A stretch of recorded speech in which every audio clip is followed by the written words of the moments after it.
Bienvenue, voici le troisième numéro de votre rendez-vous hebdomadaire IT Replay. C'est parti.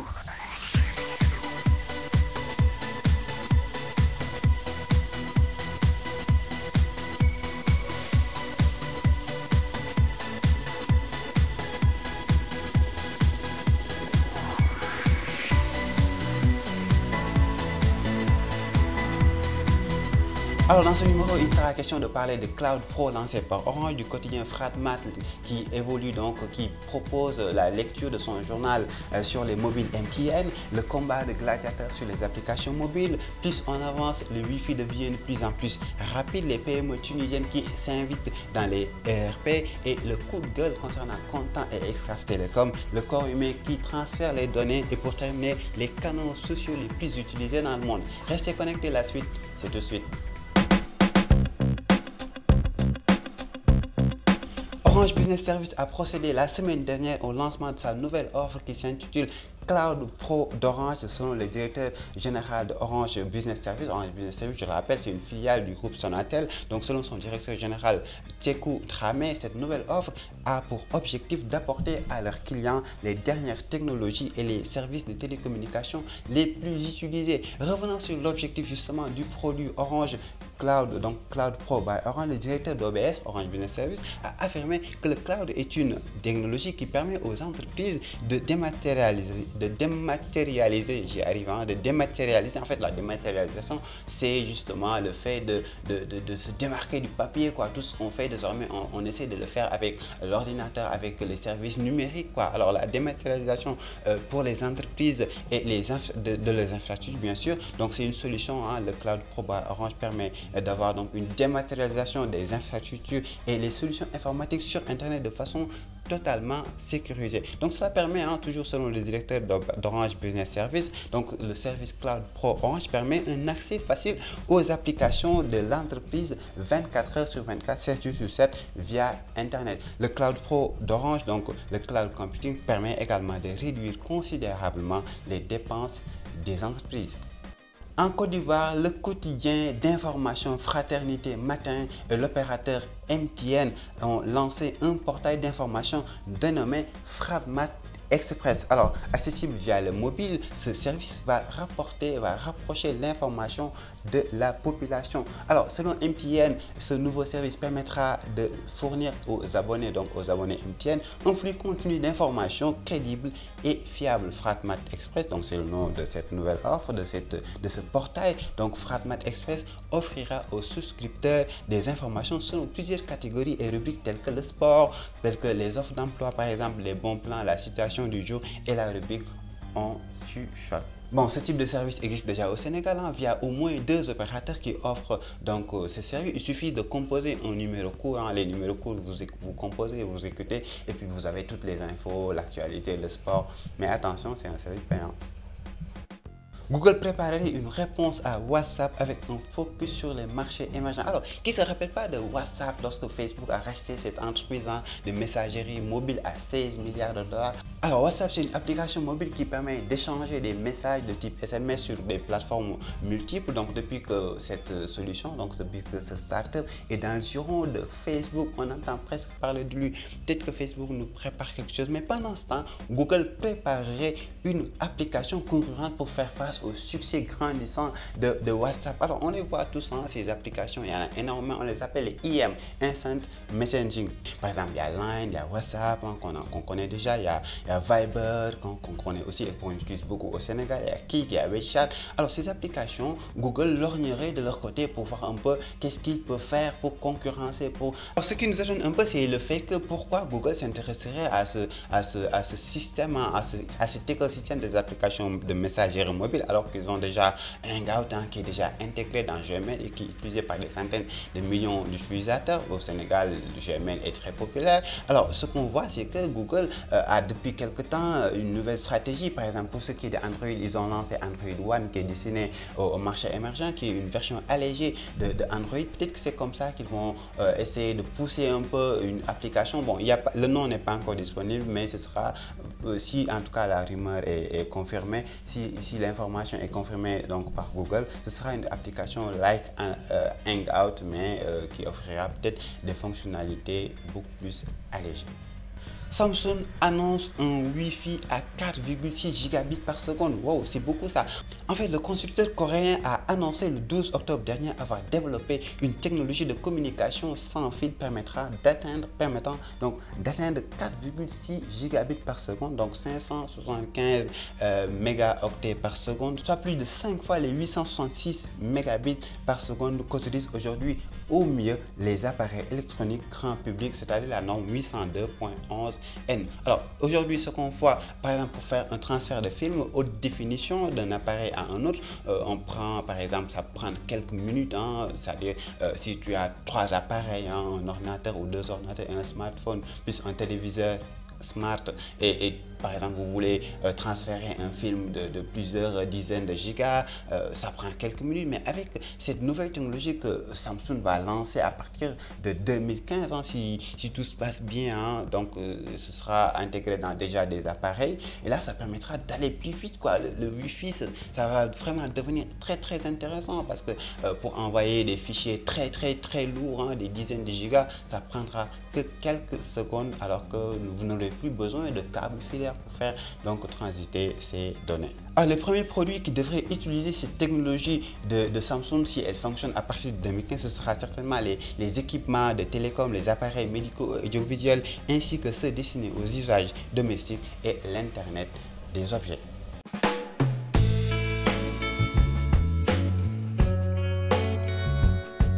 Le coup de cœur de la semaine, 35% des entreprises tunisiennes souhaitent investir dans les ERP. De nos jours, les décideurs informatiques tunisiens placent les outils d'aide à la décision au cœur de leurs préoccupations puisque donc justement 38% de ces entreprises tunisiennes souhaitent investir dans ce qu'on appelle les business intelligence, c'est-à-dire l'utilisation de la technologie pour donc la stratégie d'une entreprise, et 35% de ces entreprises-là ont envie d'utiliser les ERP pour le fonctionnement. Les ERP, retenez, c'est Enterprise Resource Planning, ce sont des outils qui permettent de gérer une entreprise quoi. Au lieu de se limiter à des logiciels has-been déjà utilisés il y a des dizaines d'années. Aujourd'hui, avec les ERP, vous avez un tableau de bord qui permet vraiment de suivre le fonctionnement en temps réel d'une entreprise. Pour les entreprises tunisiennes, un logiciel de gestion doit aider à relever les défis pour 64% sur l'efficacité, 58% concernant la croissance, 47% concernant la productivité et aussi 47% concernant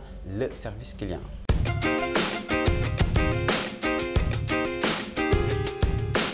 Le coup de gueule de la semaine, vous le saviez sans doute, à partir du 17 juin 2015, le Sénégal basculera vers la transition de l'analogie vers le numérique. Mais à l'heure actuelle, qu'est-ce qu'on constate? C'est que les deux structures qui s'occupent de ce travail, à savoir le CONTAN, le Comité national de pilotage de transition de l'analogie vers le numérique, et le groupe Excaf Télécom, la société qui doit mettre en œuvre ce projet, alors ce qu'on voit aujourd'hui, c'est qu'ils ne communiquent pas. Alors ce qu'on constate aujourd'hui, c'est que bien que Excaf Télécom communique, mais la façon dont elle communique, on ne la comprend pas. C'est une publicité quoi, sur la société depuis quand elle a été créée, combien d'employés ils ont, combien de chaînes ils ont mis en place, combien de bouquets. Alors que ce qui nous intéresse, le Sénégalais lambda, c'est comment tout va se passer pour la transition numérique, parce qu'à partir du 17 juin, tout basculera, ce sera l'extinction de la télévision analogique. Est-ce que le téléviseur que j'ai chez moi actuellement, qui m'a coûté 50 000, alors que est-ce que ce téléviseur-là, je devrais le changer?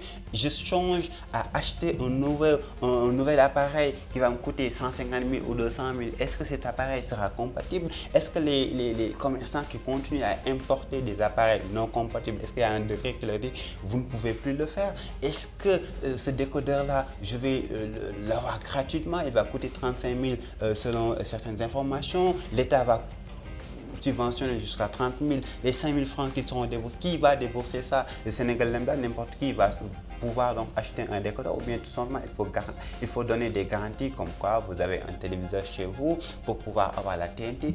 quelles sont ces informations-là? Alors, quels sont les types de programmes qui seront changés? Alors, du côté des diffuseurs également, il y a tout un tas d'informations que le Sénégalais lambda ignore aujourd'hui, alors que le 17 juin, c'est demain. Ce qu'on voit généralement, c'est que au Sénégal ou en Afrique, généralement, on attend le dernier jour pour dire, oh, c'est arrivé.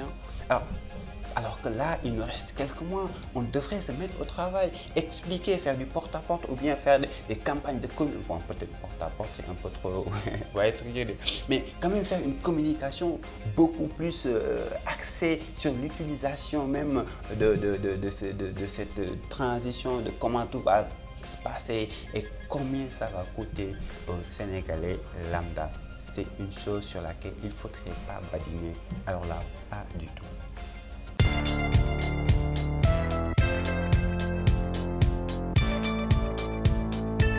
Le corps humain bientôt utilisé pour transférer des données. Parfois, il y a des choses qui me font flipper. C'est-à-dire quand on dit que le corps humain permet de transférer des données, 2 étudiants inscrits dans le programme de stage, qui s'appelle Intel Collaborator, donc un programme certainement de Intel, qui sont parvenus à réaliser une expérience invraisemblable. Cette expérience justement consiste à utiliser le corps humain pour transférer des données. Je dis bien des données, des fichiers, quoi.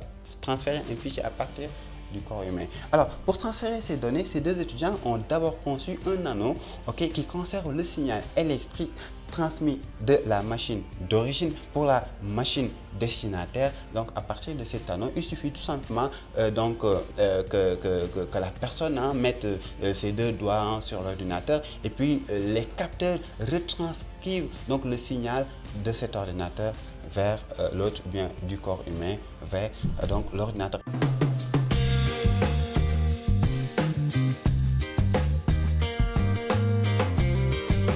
Quels sont les canaux sociaux les plus utilisés au monde? Les canaux sociaux, ce sont les réseaux sociaux et les médias sociaux. Les médias sociaux donc sont devenus un phénomène global au cours duquel sont nées les plateformes, les applications sociales qui aujourd'hui ont une audience plus ou moins importante des catégories d'utilisateurs différentes et représentent une industrie verticale. Alors d'abord il y a Facebook qui prend la première place, quoi. Facebook avec 1,15 milliard d'utilisateurs, suivi de très près par YouTube. YouTube, la première plateforme de vidéo au monde avec près d'1 milliard d'utilisateurs. Donc 1 milliard d'utilisateurs se connectent chaque mois sur YouTube. Puis vous avez QQ. QQ, c'est en fait l'application de messagerie instantanée de la Chine. C'est utilisé en Chine. Et il y a aussi donc QQ, c'est 800 millions de comptes. Plus loin, vous avez Qzone qui est aussi un réseau social chinois et c'est quelques 600 millions d'utilisateurs. Vous avez aussi WhatsApp dont on a parlé tout à l'heure qui est l'application de messagerie multiplateforme qui est utilisée par 600 millions de personnes, et WeChat qui est une autre application qui est un peu le concurrent de WhatsApp pour la Chine avec près de 500 millions d'utilisateurs. Ce qu'il faut savoir, c'est que en Chine, vous avez l'équivalent de Facebook, vous avez l'équivalent de YouTube, vous avez l'équivalent de Twitter, vous avez l'équivalent de Wikipédia. En fait, tout ce que vous voyez dans l'écosystème Internet mondial, vous avez son équivalent en Chine et qui fonctionne extrêmement bien.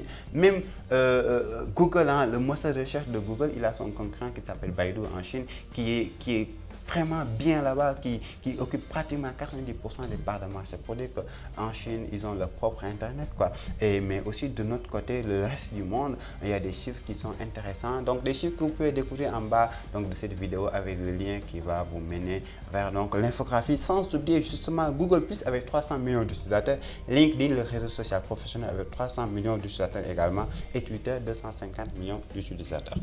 Voilà, c'est la fin de ce 3e numéro d'IT Mag Replay. Ça avance, ça évolue, voilà, c'est comme ça, on va essayer de maintenir le cap. Chaque semaine, on sort un nouveau numéro d'IT Mag Replay. Pendant ce temps, si vous avez le temps, restez connectés sur Internet, il y a des choses à découvrir.